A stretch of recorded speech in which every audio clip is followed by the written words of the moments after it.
રાજકોટ જિલ્લાના ઉપલેટામાં મતદાર યાદી સુધારણા કાર્યક્રમ અંતર્ગત મુસ્લિમ સમાજની મહિલાઓના નામ મતદાર યાદીમાંથી કમી કરવા માટે અસામાજિક તત્વો દ્વારા એક વ્યવસ્થિત ષડયંત્ર ઘડવામાં આવ્યું હોવાનો ગંભીર આક્ષેપ સામે આવ્યો છે।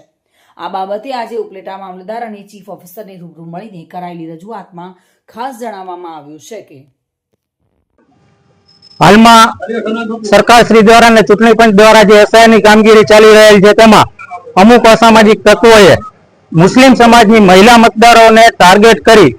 અને જે હાલમાં કાર્યક્રમ ફોર્મ નંબર 7 થી વાંધા લેવાનો છે તેમાં 1700 જેટલા ફોર્મ શહેરમાં અને 700 જેટલા ગ્રામ્યમાં ફોર્મ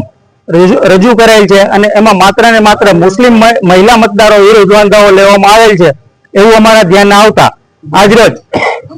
ઉપલેટા શહેર તેમજ ગ્રામ્ય ના તમામ મુસ્લિમ આગેવાનો મામલતદાર શ્રી ઉપલેટા અને ચીફ ઓફિસર શ્રી ઉપલેટાને રજૂઆત કરવામાં ભેગા થયેલ અને રજૂઆત કરવામાં આવેલ કે આ જે અરજદારો છે ખરેખર તે જ અરજદારોએ આ અરજીઓ આપેલ છે કેમ તેમની પહેલા ખરાઈ કરવામાં આવે અને જે આ મતદારોના નામ ખોટી રીતે કમી ન થાય તે માટે તકેદારી લેવામાં આવે અને યોગ્ય પ્રક્રિયા કરવામાં આવે। સૌથી પહેલા તો અરજદારની ખરાઈ કરવામાં આવે એવી માંગણી સાથે આજે બંને અધિકારીશ્રીઓને રજૂઆત કરવા માટે તમામ મુસ્લિમ સમાજના આગેવાનો અને મુસ્લિમ સમાજના તમામ સભ્યો હાજર રહેલ છે। આ ખરેખર ખૂબ જ ગંભીર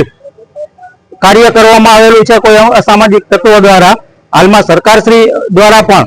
મહિલા અનામત અને મહિલા સશક્તિકરણના કાર્યક્રમો આપવામાં આવતા હોય અને આવા સંજોગોમાં હાલ માત્ર મુસ્લિમ મહિલાઓને ટાર્ગેટ કરી